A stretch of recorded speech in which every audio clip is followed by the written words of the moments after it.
announcements, and I hope that a lot of you got an announcement of your very own. Did you? Let me see your hand. You got a nice, real, genuine announcement.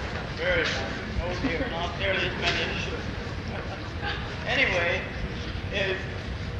the title of this is Art as Revelation, Meditation, and Judgment. And I want you to emphasize the as, because I don't want you to think that art is revelation, meditation, and judgment, because art is that and 100 other things. That's why all around it in tiny writing you can see what some of the other things that people have said that art is. And they range, of course, enormously from art as fun, play, to one of my favorite remarks about painting, a woman who said that the reason that she was a painter is because it didn't make any noise. You know this, the more you think about it, the more reasonable that is. So many things do make noise. I mean, if you're if you're a novelist and you're typing away at night, or goodness, if you're a sculptor, there's no hope for you. Dancers are worse, they break the ceiling down. So almost all, and of course singers are notorious for causing people to move out of the whole neighborhood. So it's really quite a good idea to paint if you don't want to make a lot of noise. And, also, of course, people give it the most extraordinary, special ways of saying what art is. And it is self-expression, it is beauty, it's all kinds of things. And it is all of those things. It is an enormous, its life is enormously varied. And it means a great many different things to great many different people at different times. So it's quite, it's natural that this kind of definition, which is really no definition at all, to describe it as this and as that and as the other. The only definition that I ever allow myself to use in talking about the arts is to say that the arts are the work of man, or the work of human beings. And this may be arbitrary, but it is, I think, the only way that you can actually accept and recognize the enormous variety and range of expression in art. So, and it's also, of course, the way you can make a real distinction between something which is good and something which is not so good, and something which is downright lousy and no good at all. And if you think that art means that everything described as art is great, you know, people say somebody makes an art of cooking. Well, it depends a great deal on what kind of an artist that person is, whether you're going to want to go there to dinner. If you're an artist who's entirely concerned with self-expression, you might find the food all over the kitchen wall, which of course would turn them into then great works of art if you believe that they could be turned into that. So it's not a word which you should ever use, and I know it doesn't do any good to tell you because you're going to keep right on doing it. But you should do it every time you do. Say, oh, that's really art. Every time you do that, you have to say, "Forgive me, mirror." That'll keep you busy. Maybe it'll also keep you from saying it all the time. So when I use the word art, I mean that it's really anything that people do, anything which separates it from the natural world. Even if it's just choice, even if it's just choosing this and putting it there, because essentially that is what we do as human beings. That is a mark. Our human mark is a mark of choice. Now, I chose to talk about art in terms of revelation and meditation and judgment for a number of reasons, not the least of which is to make you have a different feeling about what art is. get you away from the feeling that it is purely, has to do purely with the feeling life, with emotions, and mainly with what you could call the action of a single individual. Just what one person feels about this, what one person cares about that paints in this way. Now, you know that, of course, it always is that, same as everything else that we as human beings do. It's done by one person, and it's done through that person's caring about doing it.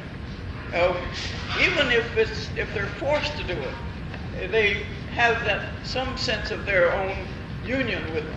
So, but also, it has to go, what I'll be talking about goes way beyond that, goes way beyond any kind of idea of self-expression or any kind of idea of the sort of therapeutic quality of art. Art, something which we do for our own soul and for our own mental health or emotional health or whatever it may be. Because what I'm going to be talking about will be the kind of art that was accepted and received by whole societies, and it was immensely valued by them. Immensely valued. Valued because the artist does something that nobody else can do.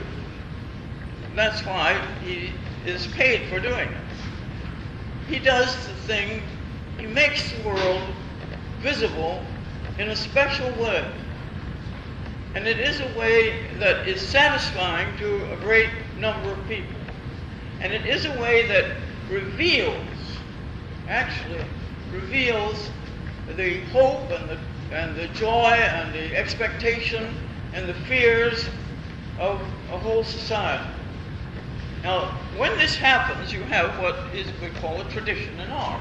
And it is something which is which the person, the artist, is characteristically unknown. It's so fascinating to think that I'm sure that at least 99% of the art in the world is anonymous. It's done by people whose names we do not know, about whom we know nothing. It's only in recent times that the name of the artist began to be the thing which will finally, in our time, which is the only thing that you care about. It's the only thing that people are interested in or care to know. And even if they don't know the work, they can use the name. A lot of people, I'm sure, would never recognize a Picasso who cheerfully used the name Picasso. And equally would also use the name Rembrandt when they wouldn't know Rembrandt from, I hate to say what, because now everybody's trying to pretend that Rembrandt didn't paint all the things that everybody likes best, like the man in the golden helmet and so on. So there's a lot of argument about whether something is a Rembrandt or not. But the use of the name has become far more important. And now, most of the things that we're going to see until the very last lecture will be anonymous. They will not be things about which anybody really knows anything in terms of what the artist did. One of the things you see that is extraordinary is that there have been very few great revelations or great visions about the world. And I think to qualify, when there is a great vision, it acts exactly as a grain of sand does in an oyster. A whole pearl, a whole civilization can develop around them. The great vision has to answer all the questions that we all always ask as human beings. Where do we come from? Where are we going? Those two great questions. What is our relation to the world, the physical world? What is our relation to divine power? These questions have been haunting human beings ever since there have been any, apparently, ever since there's been any trace of human beings. And the answers to them, of course, are marvelously, they can be absolutely plausible or completely implausible. It's something which happens to every single individual human being. I know that sometime in your life you said to your mother, "Where do I come from?" Because we all did that, and all of us who have children know that they're going to ask us, where do they come from? Now, the answer that you give, you see, may be mother's tummy, it may be the cabbage patch, it may be the stork brought you. Any answer at all is satisfactory to begin with, isn't it? Oh, that's it, I see. You got me in the cabbage patch, I see. Then that turns out not to be absolutely satisfactory after a little while, and you have to give them some other answer. And finally, of course, they get the most mysterious and most implausible answer of all, which is the true answer of where they came from. So in an individual is simply writ large in every society that's ever existed. And people have always waited for that answer, or if they've been fortunate, they've born into the society which gave them that answer, those ultimate questions. And when that is satisfactorily answered, when it's something which does remain plausible and does remain takes care of things for at least a certain length of time, then a whole structure can arise on that.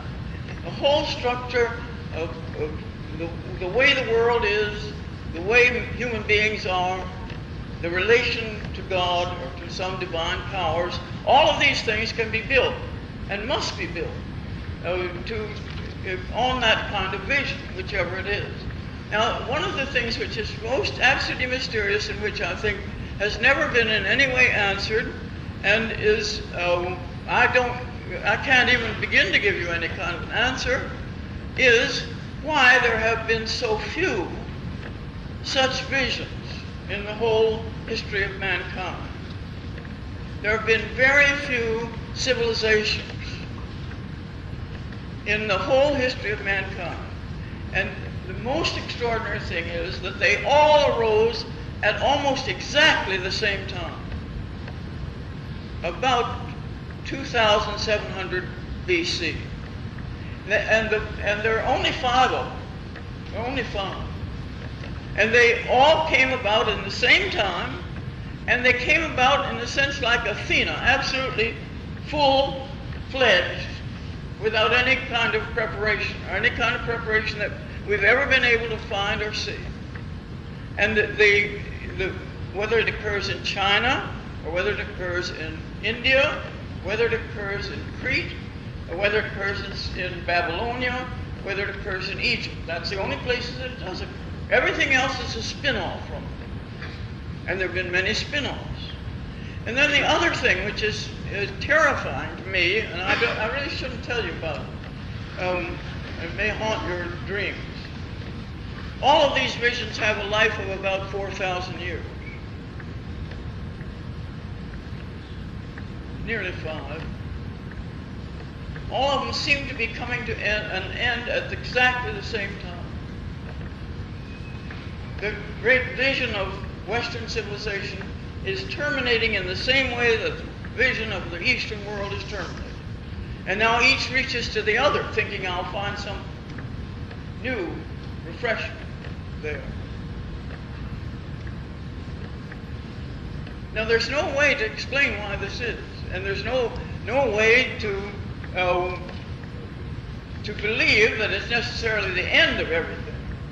But what arises from now on is something which has to come out of all of these things, because now the world is so small.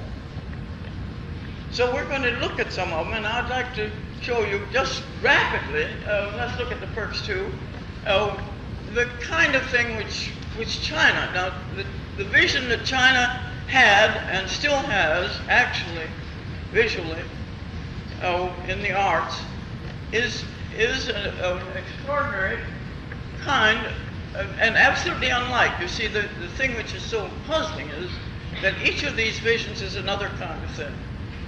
For China, the reality of the world was in the two powers, the male power and the female power, and the yang, as it's called, and yin. And those two powers create everything. They create everything that you see. Nothing can come into being without them. Nothing can continue without their help. So that all power, all of the world is a creation of this duality.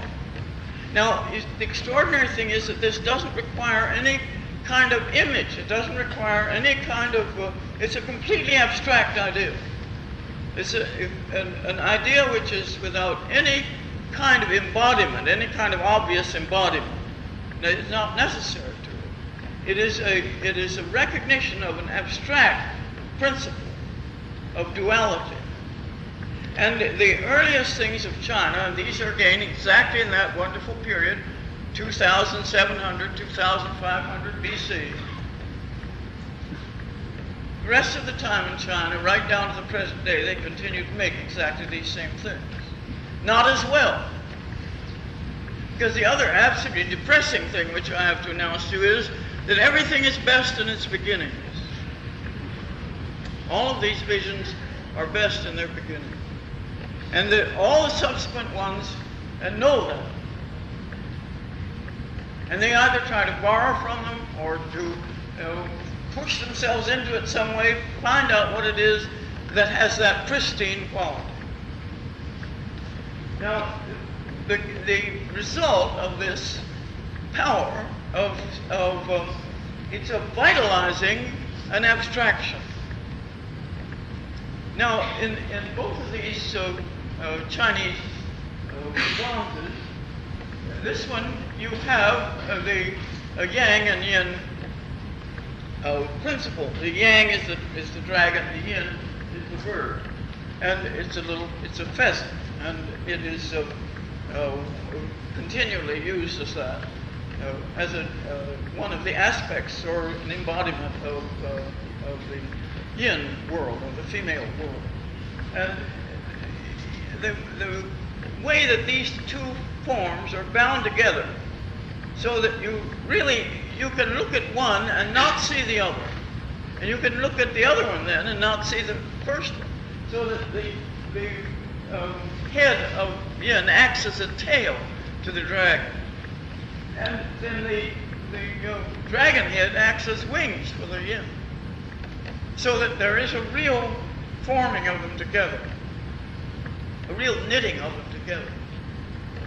And another thing which happens in China, and really I don't think happens anywhere else to the same degree, is that something which is an inanimate object is given an enormous strength of personality and wit and charm, all the things having to do with personality.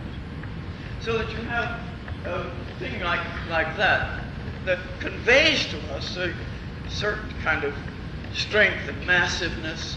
The way the legs are, you know that they hold it, they're strong, and they're nothing could tip it over.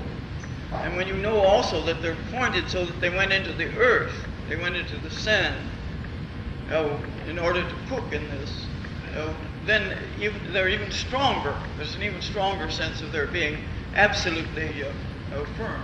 And then let's look at the next two, because here you have a wonderful. This is totally different. These are jokers, both of them. They're jokers. They're drinking vessels. So that the quality of playfulness, or the quality of really an astounding kind of liveliness and wittiness, and there's the same form, you see, that's used, but now in a totally different way. This one undoubtedly had a top at one time that had some kind of animal shape, because you see this idea of yang and yin goes through the whole world. It goes through all the animal forms. It goes through all of the directions of the earth. It goes through everything people know and see, and of course it also determines the relationship of people to each other and to the whatever is sacred. There isn't that great emphasis on any kind of separate divinity. That comes in much later in China. is really borrowed from India. Let's look at the next. And then the great art of China, as it develops, will be the art of black and white. It will be still that kind of duality, in which they're able to infuse an extraordinary richness and variety and subtlety, as such as I think no one else ever really mastered.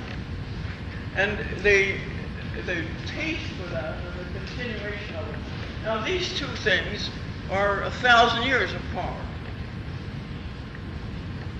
Now I know that everybody in the room, if you saw these, and you could very easily see them, because all you'd have to do would be go up to Cost Plus and they'd be on cocktail napkins. And you could not only see them but buy them. And it undoubtedly, both of these types of things, everybody would recognize them as Chinese. And through the 1,000 years, you see there are all kinds of changes, but not changes in the vision, not changes in the ultimate comprehension of what the structure of life is, the structure of reality. This is called Light of the Night. That's the name of this horse. Horses had a great sacredness in China, and their portraits were made as this is a portrait. And they were, when the great emperors had their stables, they would have a groom which would be assigned to the horse as long as the horse lived, so that that person took care of the horse all of its life. And the stables of them, of course, were magnificent. It had that kind of marvelous quality. And then the landscape, you see, has the same kind of extraordinary capacity to live, to be filled with vitality, though it's 1,000 years later. It's in a period which is where most of what the greatness of China is gone, in the 17th century. Let's look at the next. Now, even more mysterious is India, because India begins a civilization which is in two cities, and they're great cities. They're magnificently laid out. They're all on a grid pattern. They're very rational, very handsome cities, now destroyed, but they've been, archaeologists show us what they were. And the art, the vision, is exactly the same vision which will persist for the rest of the time. And again, it is 2500 BC, 2500 BC. But the extraordinary thing about India is that between 2500 and about 300 BC, there's almost nothing. Almost nothing left. And this has just puzzled people as beyond anything, you see. Nothing can be found. And yet, let's look at the next one. When it appears again, it's the same vision. The people are different. There doesn't seem to be any kind of continuity. Over on the right, you have one that was made, a torso of a man, made in about 2500 BC from Harappa, one of the great cities. And here's made in 200 BC. It's 2,000 years. And here the sense of the torso, in a way it's the affection for the physical world. Because India throughout has this dream of the beauty, the lushness, the magnificence of the physical world, which is actually a dream. It has no permanence, it has no reality. It's a dream. And yet it has such love and such delight in this very voluptuousness of the world, and the very splendor of the world, that the Indian artist always looks at it with the same tenderness toward the flesh, tenderness toward the body. Most magnificent pairing from man and wife. Let's look at the next. And then certainly move entirely away from that. Another great civilization is Crete. And Crete was, again, it starts at about the same time, but is destroyed in 1100 BC. And nobody knows exactly how earthquake and tidal waves and the center of it is destroyed. But by that time it has spread to colonies on the Greek coast. So it is the remnant, the saving remnant is saved. But see the character here. One of the things which you can see is a vision of human beings as enormously athletic and sprightly and light-limbed and youthful. And that's exactly the way they see people all the time. And they see the world that way. It's only in Crete that you have this amazing column that you see here. It's smaller at the base than it is at the top. So that you have this feeling of being on tiptoes. You have exactly as you have with those figures. They are simply ready for movement and ready for the lightness and springiness of life. And everything having to do with Crete is like that. It's one of the most marvelous and delightful and ingratiating, I suppose, societies that ever was. And it continues, of course, in Greece itself. But again, not with the same brilliance, not with the same a really abundant, bursting, joyful, unconfined quality that the known world has. Let's look at the next two. They apparently wore very tight belts, all the men and the women too, and and their hair like that, and they always are. You see how sophisticated and sort of worldly they looked, and apparently they were. They have great palaces and no great temples. They had flush toilets, which I think is something that endears them to us unusually, and handsome bathtubs and places to bathe. And they were seafaring people. They were in a way an island people always. And with that kind of assurance, that kind of safety that islands give people. And they had in that this amazing kind of sprightliness. Those ladies, I think, even the way that they want the hair to be. See, they want the hair to be like something living. They want it to be just infused with life and with the same kind of vibrancy, the same kind of push of life that they have throughout everything.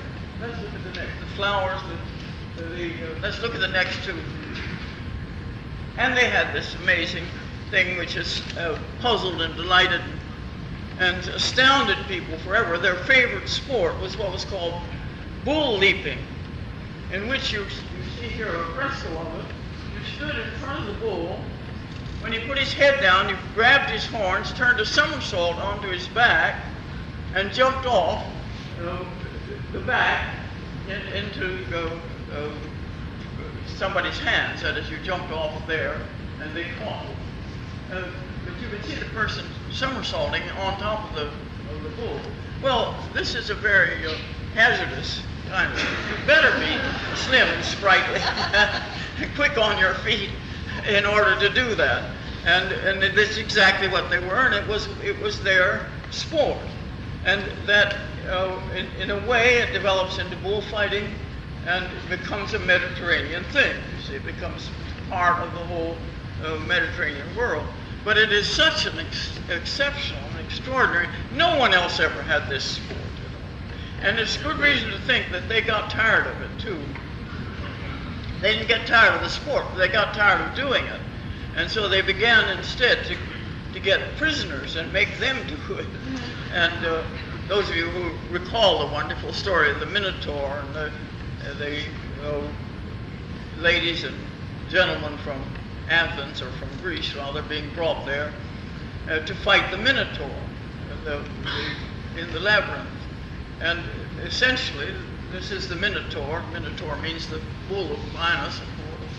And so they undoubtedly brought other people in to do it, and it became a spectator sport instead of one in which they involved themselves, and you can see how that might happen fairly early on.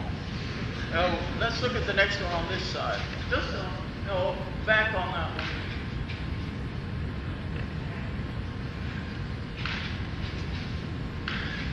Back on that. Well, we're going forward at a great rate.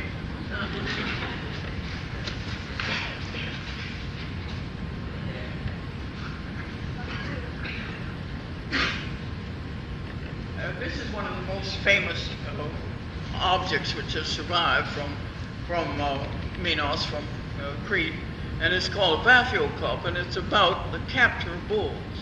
And they captured the bulls by the very best and simplest way, by tying a cow to a tree. And sure enough, the bull came, and then the net dropped on him, and he was caught. And here you see him being caught. And here, this is in wrong. You have to look at her upside down. But there, the net has caught him, and the bull is turning in the net. Now, the ability to do that, to make that kind of action, to make that animal, and these cups are only this high, they're only about 3 inches or 4 inches, to make that have the reality and the life and the accuracy, the absolute total physical accuracy that has, shows the degree, first of all, the kind of again, affection for the world, or pleasure in the world, or delight in the world, which is really always has to be, I think, a part of any enduring vision. It has to have, because we're in the world, and that's where we are. And any vision which totally blanks out or darkens or destroys the world can't last. It can't really last. And the feeling of the Cretan imagination was of this extraordinary vigor and power of the world. And therefore they look at it carefully, they look at it lovingly, and they look at it accurately. And so they can make something like that, and here you see the bull and the cow are talking to each other. The cups are of gold, and the bull is trying to make himself ingratiating to the cow. And they do exactly like that. They put their heads on the side exactly like that. And they walk up from behind exactly the way this is. Because it was the reality of the thing that had to be caught, because it was the thing that explained the world. It was the thing which made the world meaningful to people. Let's look at the next two. And then one of the civilizations which is just exactly at the same time and totally unlike the others that we've seen was the Babylonian. And they had the great misfortune of living where there were continuous floods and continuous wars, so that almost everything was destroyed or buried. And it's only in recent times that we've had any kind of really coherent image of what was the vision of Babylonia. But we do know that they were literate people, that they had, in fact, an extraordinary interest in writing, and they were able, for instance, also to have letters of credit around the year 2000 BC that enabled people to trade away from where they lived. Now, how they could have arranged that, I couldn't begin to tell you, nor can anyone else, I think. But they understood the kind of intellectual, the kind of mental world. They saw the world as everyone being essentially the slave of the gods. Everyone was. And the gods were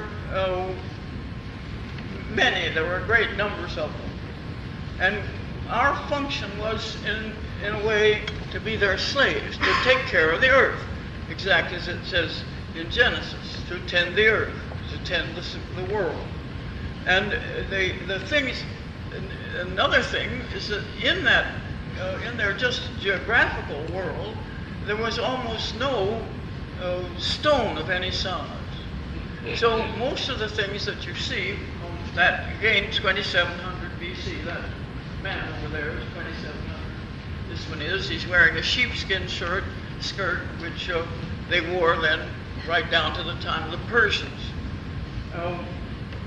They always put the eyes in later. A great many people do, because the eyes are such a funny material. You know, they're not made of the same stuff that our faces are made of. They're made of something else, eye stuff.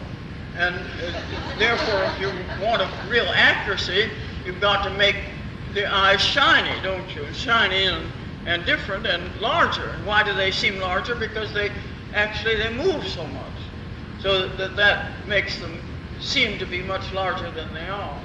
And they have to be another kind of material. So they were made of little precious stones or semi-precious stones or marble or whatever. But they would keep them. You can see it in this man a little bit. And in that one you can see that he once had enormous and compelling eyes. The attitude or figure which they use is always the same one. It's a praying figure. And again, one of the extraordinary and touching things about the human race is that we have very few gestures. We have very few ways that we can convey by our bodies the things we want to convey. Supplication, for instance. And it's like this, you see, in all societies. It's some reaching for it. It's always that gesture. And prayer is always either like this or like this. Everywhere. All over. And it's not because they see each other, it's because that's what we do, you know. Maybe the actual structure of our bodies or whatever it is, but it's universal. And this kind of prayer attitude you see again and again. Let's look at the next two. All of these are little tiny things because there wasn't anything else. Look at that marvelous husband and wife over there. And then think in your mind, you see, about to the Indian one. And you know it's a very big jump. It's not, these are really enslaved people. They're enslaved to the divine, to the various divinities. And all of them are. They're so, you know, they're so pleading. The whole, you feel that whole estrangement, really, from divine power. Now, let's look at the next. Now, if there's one thing that everybody in the world, I think by this time knows, it's the pyramids. I don't think that there's anybody who doesn't know about the pyramids. It used to be on the cigarette package, I don't know whether they still are, which helped spread their fame quite a bit. But their fame has been around a long time. The Great Pyramids come from that period, 2500, 2700 BC. And they are the largest, the Great Pyramid is the largest stone structure ever made by a human being. And you see, there it is, the very first utterance, 200 years before those great pyramids, the greatest pyramid was built. All of Egypt was nothing but sun-baked brick. Everything they built was in sun-baked brick, which is, of course, gone. And then in this mysterious 200-year period, they begin to use stone in a way that, you know, no one has ever been able to use it that way since. Now, where does this mystery come from? You know that the pyramids are built in such a way that you cannot get a knife between these tons, these stones which weigh tons. and that they wouldn't be here at all if at any time in the last 4,000 years people had been able to tear them down. Because what they represented to everybody in that intervening period, and that's a long time, here is the nice and handiest quarry that I ever saw. And so they immediately dashed to try to do it. What they succeeded in doing, you can see it in that other one slightly, they tore off the limestone coating that was on top, because they could do that, but they couldn't even get all of it off, because up at the very top there still is a limestone coat on the Great Pyramid, and they could never get any stones from it. And that goes through all of the, and it wasn't that they had great reverence for it, you see. Now there's nobody, little historical preservation society saying, don't touch the pyramids. Anybody was allowed to touch them that could. And when Napoleon's army was there, the first thing they did was shoot the nose off of the Sphinx with cannonballs. This is why she has no nose. She'd had a nose, you see, up to the end of the 18th century. But they just trained cannons on her and shot their face. And then they couldn't destroy it, you see. Then they couldn't actually destroy it. So it's a perfectly astounding phenomenon. And it is also the only thing, it's one of the two things that can be seen on the earth from the moon. The other is the Great Wall of China. But they represent extraordinary human achievement. But this represents something which is absolutely unique. And then I'm not even bothering with all of the mystery around the pyramids. Not even, you don't even have to go into that, you see. Just its physical actuality is so extraordinary. And what is it based on? It is based on, you see, the sudden, astounding appearance of some idea, some person who had the power to do this. And his name is supposed to be Imhotep, but that is kind of general name which is given to it. It means that there was an architect of such subtlety and such power who appeared at this time that he could make the Great Pyramid and make the other pyramids as well, following him. And why does it exist? You see, people don't to this minute know why it exists. You always hear that it was a tomb, but it's not certain that it was a tomb at all. It's many people now, though you have this terrible thing that people explain things in the light of what they know and of what they would do if they could do it. And so you now have people saying that the Great Pyramid is actually an enormous astronomical observatory. And there is a point where there's an opening where the light from Sirius comes through on only, of course, one day of the year, and falls into the light falls into one of the chambers in the thing. And of course the Egyptians were, extremely aware of the stars. They were very, because of the amazing world they lived in, that long, narrow country with a river in the middle and all life dependent on it. And the vision which they had was one of the most extraordinary and highly adapted vision that ever was. They saw everything really essentially as if it were the Nile. They saw life as if it were the Nile. They saw the future life. They saw everything as if it were the Nile. It was a long, long, long, endless kind of thing.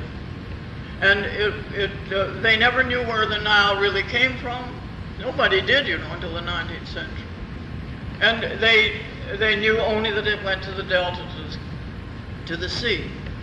But they had that vision, that extraordinary vision, and they had a passion which has absolutely never been equaled for nothing to change. They didn't want anything to change. And they liked that kind of the feeling of endlessness, the feeling of, so that when they built their temples finally in the new empire, they built them in a long, no wings, you see. They would just, the room here, then the room behind that, then the room behind that, then the room behind that. And if you wanted to build more to that temple, you went behind that and built another room, and behind that another room. And they got to a place where the temple, if they built right behind it, it would have been in the water. And so they built just slightly to bend it, you see, instead of putting a wing as every other civilization has always done, you see. They didn't want any wings. They wanted it to go right straight and stay and keep on going right straight. And they wanted everything to be like that. They wanted, and of course they had such singleness of purpose that they succeeded. You see, they really actually succeeded in preserving and making things not change for an extraordinary length of time. Now, you've heard that, you know, the more things change, the more they're the same. Well, actually, the less things change, the less they're the same. And so the fact that they didn't allow anything to change didn't mean that internally it changed. It did. And they lost the spirit again from the beginning, so extraordinary, this amazing thing, and then the portrait sculpture is some of the greatest that the world's ever seen. And by the end, they were still using the same forms, but not the same. They had no feeling. They had nothing left of that first great thing. Now, their interpretation, their vision of the world was that our life on Earth is transient. It doesn't matter. What really matters is your life after death. But unfortunately, the only person who had immortality was the Pharaoh. Everybody else didn't get it. And the first revolution that they had in Egypt, which was about 1,000 years after the building of the pyramids, one of the things which the people demanded was immortality. Because what did immortality mean? But they don't look half as old as some of the people that aren't. So it's really a very great achievement. I mean, it's an extraordinary achievement. So great an achievement, of course, that when Lenin died, they sent him to Egypt to be mummified. And I think they did the same thing with Stalin. Why? You see, there's an extraordinary perseverance. But their feeling was that the life after death was exactly like this life, only it never stopped. It was just absolutely identical to this life, and they saw to it that it would be by providing everything that you'd had in this life, you had in your tomb. And you started building your tomb the day you were born, or your parents started for you, because they by that time maybe had finished their tomb. So they could start on yours. And the houses that they had, they called hotels. Their real house was the tomb. Their real home was the tomb. And their houses were marvelous because they had very, very luxury-loving people, and they're living in a wonderful climate and altogether perfectly satisfactory system of living. And they had beautiful houses, but they were all made of sun-dried brick. They never made a house that was going to last. And consequently, we don't have one single house from Egypt. But we have plans of them because there were pictures of them in the tombs, you see, so that you'd have your own house in your tomb in your future life. And they had wonderful pools filled with fish and ducks and things, and then other pools for bathing, and wonderfully airy columnar style of architecture. The houses were beautiful, absolutely beautiful, and beautifully decorated, beautifully with designs and faience and tile and all kinds of things. Just beautiful. But they were not to last. And it wasn't where the whole heart was. The heart was in the tomb. So everything bore on that. See, everything was clear because of that.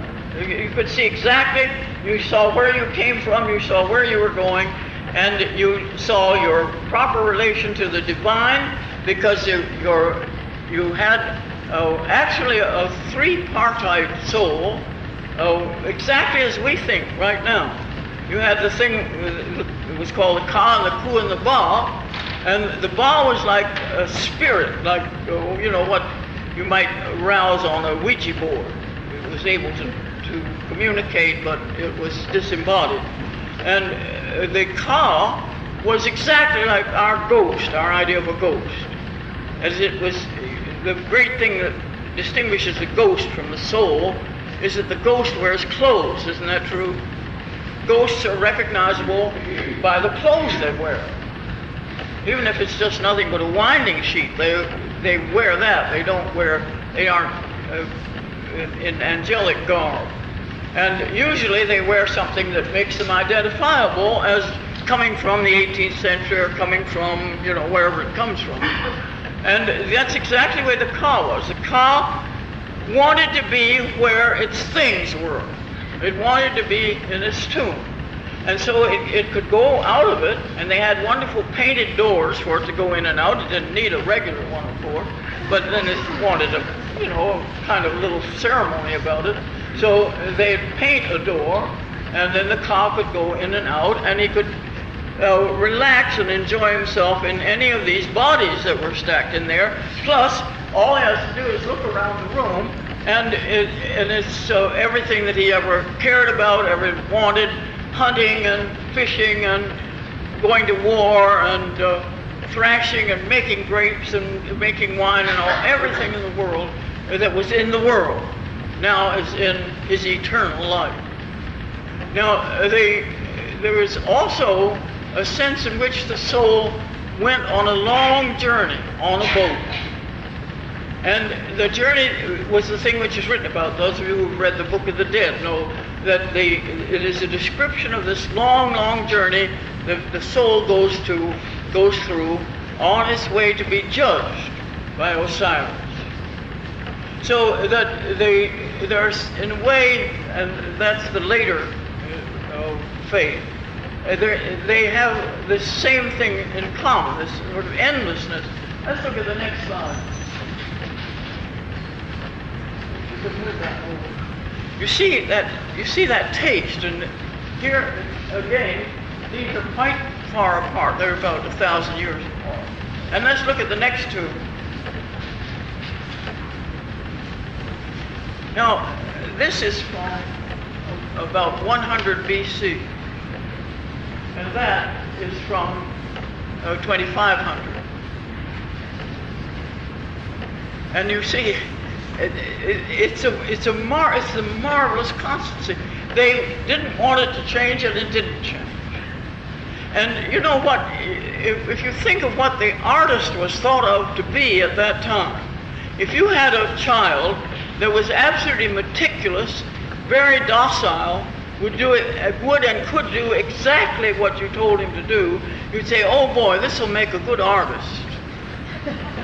Now, that's not the way we feel about it today, I'm quite sure you know. But what was the artist supposed to do? He was supposed to make the thing as exactly like the thing which had been made before as it could be possible. And if he was able to do that exactly, then he was an artist. So that this continuity, let's look at the next few slides.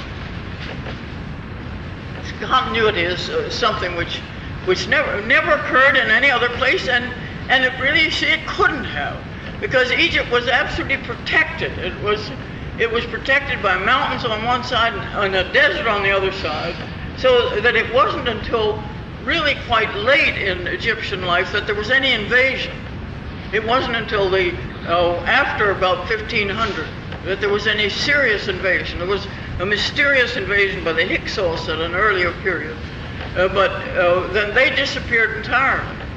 And nothing changed the vision in that time. Nothing changed it. And here's this wonderful system.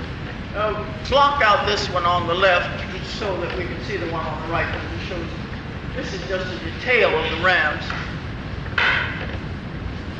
Well, then it's on the right. That's the one I want. That's it.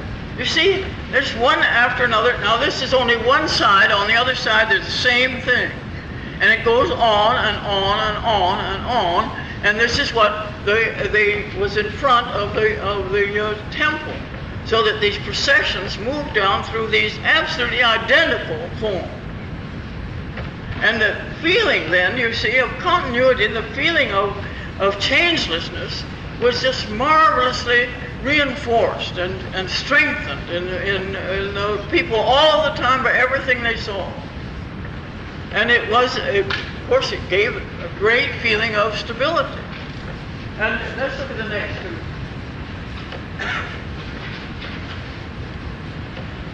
And of course, nothing that the Egyptians ever made did they want to have turn in any way. And you see, they are constantly, the figures are seen, they're seen with great accuracy because these are Ka statues. These are statues which the Ka of the Pharaoh is going to live for eternity.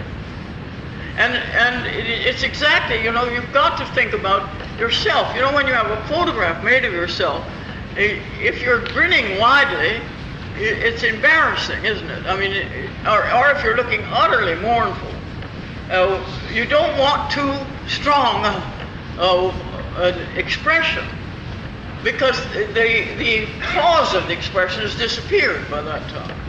So they didn't want anybody to have a very strong expression on his face, but they wanted a generally affable one, because you don't want to go through eternity with a grouch, You don't want to be sitting around glumping and frowning all through the rest of time, or long past time.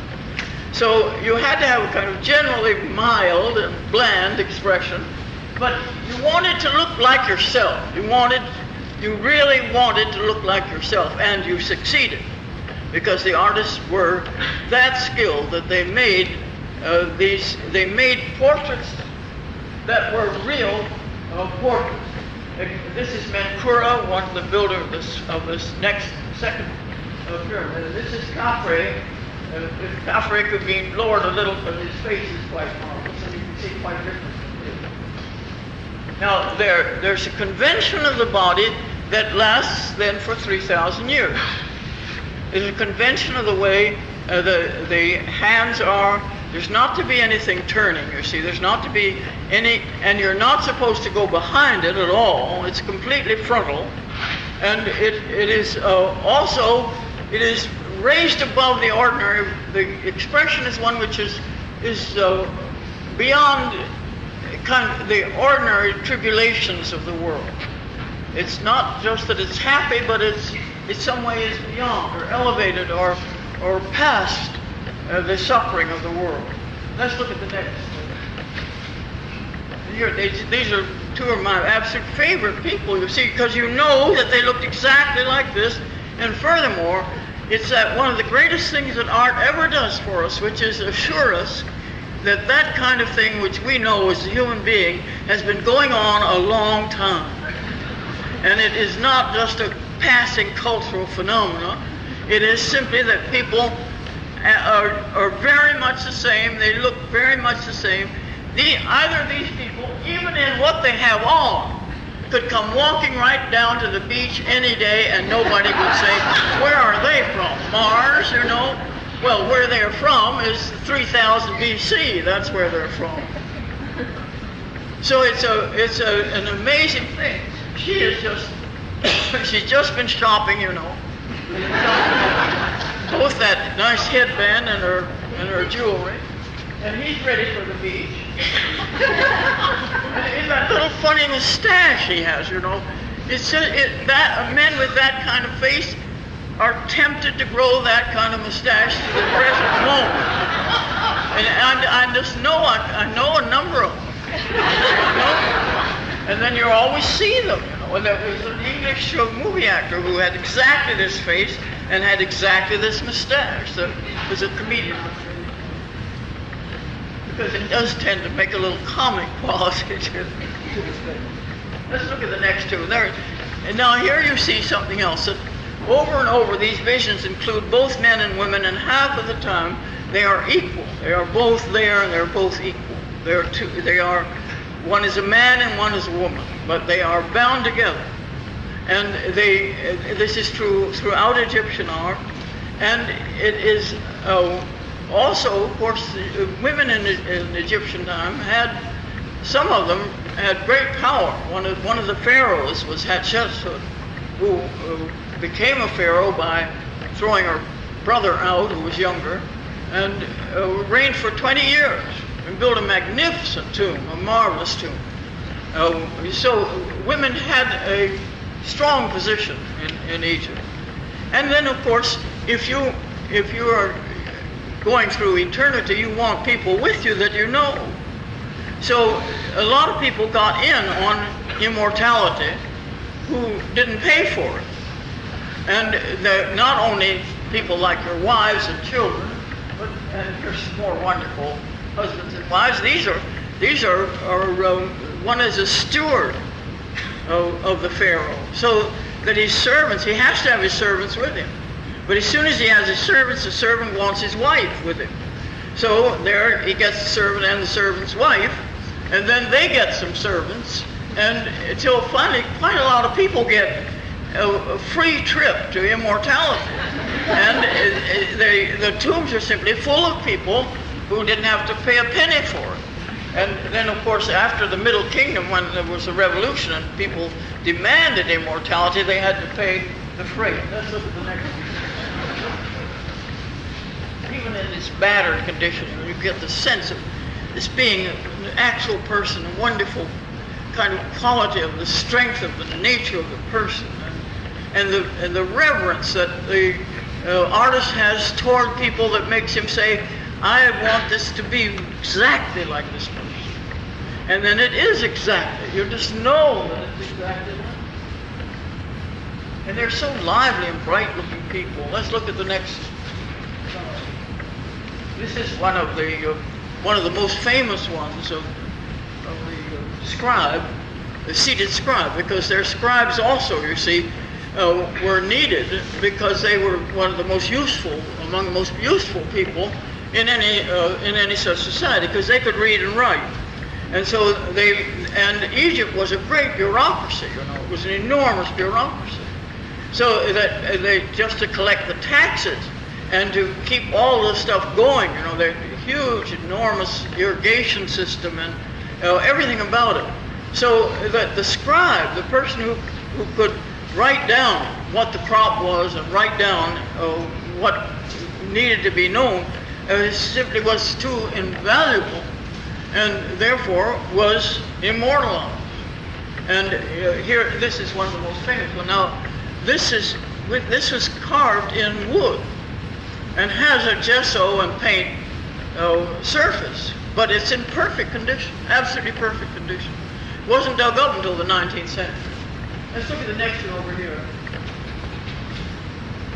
Now, this is the type of tomb, of course, that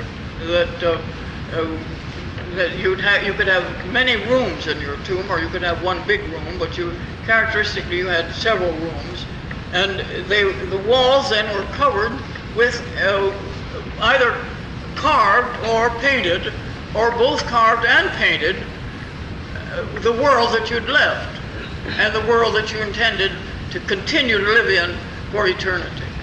So it could be, now let's look at the one over here on the left. Now those are quite far apart in time, but it's the same. And what it is the Pharaoh hunting. And the Pharaoh is made large exactly as he is in comic books and all kinds of other things to indicate that he is much more powerful than other people. And his wife stands behind him, hunting with him, his daughter underneath, and then the papyrus growing and the birds and the whole world of this hunting. So that's one of the things that he intends to do for the rest of eternity. Let's look at the next two. there's a little, can you move that over or there's little bread makers, they're bread makers and beer makers, and again you see they become immortal. And they make beer and they make bread for the rest of the eternal life. And let's have the one over here.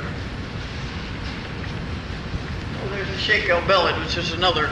This has got the name, the Sheikh El Beled, simply because when it was dug up, the people digging it up said, "Oh, it's the Sheikh El Beled," who was a local person, and but he looked so much like him. And of course, he is an absolute type again, exactly as little Rahotep.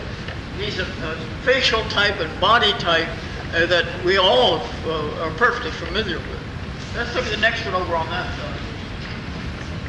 Now, you see what they're doing here is stuffing geese, exactly as they do in France at the present moment, to make pâté de foie gras. If you keep stuffing a goose much past what it wants to eat, its liver gets very fat, and therefore you can make a wonderful liver pâté with it. And so this is what they're doing, and this is about 2200 BC. And over on the right, turn this one off a minute because that's one of my favorite ones. You see there, the people are carrying the calves to make the cow come along, and the cow has her tongue out to lick her calf or lick her baby. And it's such a, again, you see, it's an extraordinary thing where the present world, the physical world that we know, is thought of as unimportant. But it has to be observed very accurately and very carefully and very tenderly because it's going to be the one you're going to live in the rest of your life. I mean, the rest of your eternal life. So that you get this kind of very acute observation, and also, of course, very high skill. That the head of the cow is magnificent, and the figures of the people. Let's look at this one again. And then next two.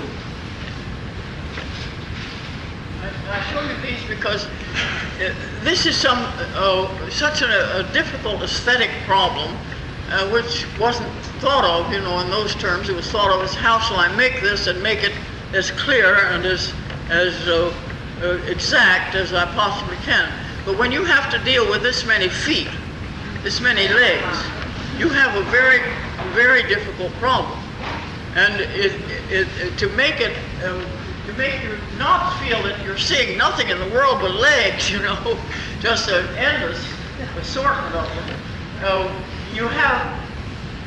there is a subtlety of their arrangement and a subtlety of the arrangement of the head, which is a very, and again, it's something which really, after 1,000 years, they won't be able to do. As this is that first vision, that fresh first vision of the whole world and of the eternal world that is so characteristic of Egypt right around the year 2000, and then begins to decline, a very long, slow decline. Let's look at the next two. This is, again, that's capture of prisoners over there. Here, a scene of camp, of the war. So let's look at the next two. Everything is shown. Every aspect of life, everything. There's the thrashing, and then the wonderful thing is, which we can't see or can't, we don't know enough to read. Over them, in these painted ones, there's often what the people are saying, exactly like in a cartoon. So in the one over on the right, the man is saying to the cattle, you see what the cattle are doing is walking on the wheat to get the wheat out of the shaft, and as soon as they get it out, then this man is going to throw it up in the air so that the wheat itself will be separated from the straw.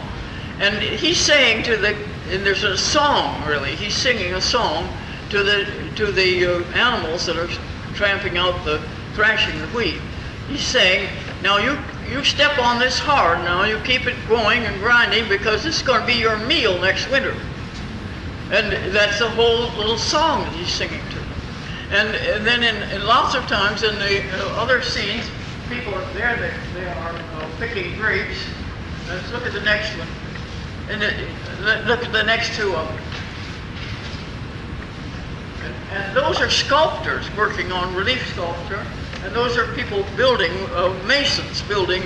And you see the same kind of things. You see the same gestures, the same mixing of the mortar, the same kind of thing that you'd see at the present time. And the sculptors are carving. It's a wonderfully, I wish there were a better slide of it, but you can see that the people making the sculpture look exactly like the sculpture that they're making. I mean, they're just, you could turn it the other way, that the sculpture is making the people instead of the people the sculpture. So they're such a wonderful fit. Let's look at the next two. And I show you this one where the dancing girls at the top. You know, there's Egyptian dancing girls are still a valued item, and there they are again around 2000 BC. This is actually about 2400 BC. And there's a woman with her child just sitting beside the tree, so that you really just have a revelation of what life was like. And that then is a revelation of what death is like. And the endlessness of it. Let's look at the next two. The way it never needs really, in a sense, to stop. And it gets so more playful in later times. You have a lot of banquet scenes, and here's a woman playing chess, queen playing chess, and there the women getting ready for a banquet, being taken care of by slave girls.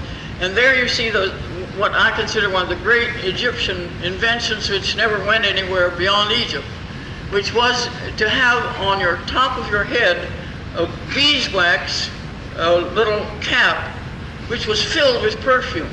So as you perspired and the air and the room got hotter and the whole around you got hotter, the perfume moved down over you. You see, the beeswax would melt and you'd be drenched in perfume. The stinkier you got, the better the stink, which is a very extraordinary achievement that had never been surpassed. And of course, Egypt was a very good place for it. You know, it was really pretty hot. Let's look at the next two. And there is something that's so pleasing because it's a blind harpist, a blind musician. And you think then past all of the centuries how many musicians have been blind, and how much music means to the blind. And they characteristically, for banquets, they had servants who could play musical instruments and dance. But for their great occasions, they had professional musicians. So there was a big class of professional musicians and professional dancers, entertainers, in other words, who went around throughout Egypt to all the minor nobility and the pharaohs. Let's look at the next one. Now, into this thing comes one moment only, and one moment that I can't not tell you about, though I know you know something about it, and that's Akhenaten, a man who was the first person to make an absolutely unequivocal statement that there's only one God, and that God cannot be represented in any form, and that he is the creator of the world, and we're all brothers. And he took the name Akhenaten because Aten was this symbol which simply means breath, the breath of life. Aten was this divine power. And Egypt, which was absolutely hag-ridden with priests because it had enormous number of gods, every little thing that had a god. There was a god to open the door, a god to turn on the lights, a god to fix the chairs. Everything was done by a god. And so they had very little mythology because the gods were so busy doing these little other things that they never got around to anything terribly interesting. So, but they had great priesthoods, enormous, wealthy, powerful priesthood. And he went against that whole thing and built a palace and built a temple to Aten and said everybody has to worship Aten. And how he thought of this, or where this came from, is endlessly speculative. But he said we can't keep on doing the same kind of art that we've been doing, because it's got to be another thing. And there you see how he tries to change into a kind of peculiar realism. That's Akhenaten with his wife, Nefertiti, and their two children. But the Egyptians don't know how to make children. Nobody knows how to do it. So they just make little sort of wormy-looking things instead. Really terrible looking, little tiny wormy people. So, and here's Akhenaten himself, marvelously dreamy, strange face. Let's look at the next two. And there's his beautiful wife, Nefertiti, one of the most beautiful images in the whole history of mankind. One of the most extraordinary. A terracotta, painted terracotta, and a face that contains everything that any beautiful people ever have in their face. Mystery, passion, wonderful kind of wit or humor under everything. And there's Akhenaten kissing his child. Now, see what a departure that is. When you think of Khafre and you think of all of the pharaohs being represented, none of them are represented kissing their children. You know, it's just doesn't go with being a god. And yet there he is. And let's look at the next two slides. And what happens? Exactly what you'd know would happen. You wouldn't know that he wasn't able to have any heirs that had any strength. He didn't have any. They all died very young, his children. But the priesthood obliterated everything that he had done. And everything went back just the way it was. Only, of course, not the way it was. Because by that time, it couldn't be the same. And so though you see the same, move that over a little so we can see it. It's one of the most, I think you better move this off and move that on. Because it's so beautiful, I want you to see it. This is a man and his wife, and they are like very modern people. You can't really tell which is the man, which is the wife, unless you look very closely. And they're very decorative and very charming, and there isn't really an awful lot to them. I mean, it's not, again, if you think back to the Khafre or to any of the early pharaohs, all of that majesty has gone, and instead it's decorativeness and charm. Now let's look at the other one. Because here you see they're following the same pattern, but it doesn't have the same effect at all. It's as if everything had been frozen in place, and there's no longer any kind of life in it. And of course that gets worse and worse and worse. And let's look at the next two. There you have Ramses, who was the last of the great pharaohs, Ramses II, who tried in every way to brought Egypt to one of its great peaks politically. He conquered other countries and had a tremendous trade, was very successful. But after him, people were weaker and weaker.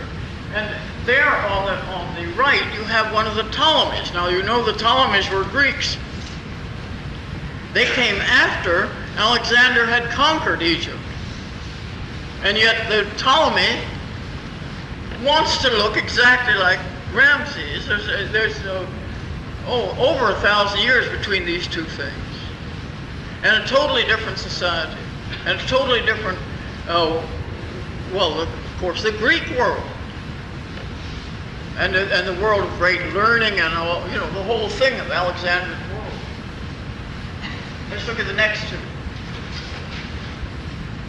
And there you see the terrible thing that happens at the end of this kind of vision. On the left, you have the carving of one of the great pharaohs. On the right, you have one of the time of the Ptolemies. And you see, they don't know what to do. They literally don't know what to do. So they combine as the most unfortunate way. So though they're using the same posture, you see, they're using the same images, the effect, of course, is not at all the same. One has become something which is really a bastard form of nothing, and the other is still that. Let's look at the next two. There you have two of the very last things. Still holding on, still holding on. But now everything has changed. Everything is gone. But this taste that makes this ankh and the flail is still there. Still what moves people that much, even though it's such a blurred and clumsy and inaccurate and unmeaningful image. It still is the only one they can think of to make. And then, of course, when they do something else, goodness knows, you wish they would go back and do that again. Let's look at the next two. And there, after all of the failure, these things were there all the time. These things no one could miss, no one could not see. Anyone who came to Egypt, they were just astounded. It was the seven wonders of the world. Anyone who lived there lived in the shadow of these extraordinary things and tried to keep the same thing going. Let's look at the next one. And there you have that, one of the great images of huge, colossal figures going to ruin. The thing that inspired Shelley's poem, I am Ozymandias, King of Kings. Look on my works, ye mighty, and despair. And you see, if you do look on his works, and if you do look on him, you do despair. Because he had great power, he did everything that he was one of the powerful pharaohs. And now there's nothing left of his vision. Okay, thank you very much.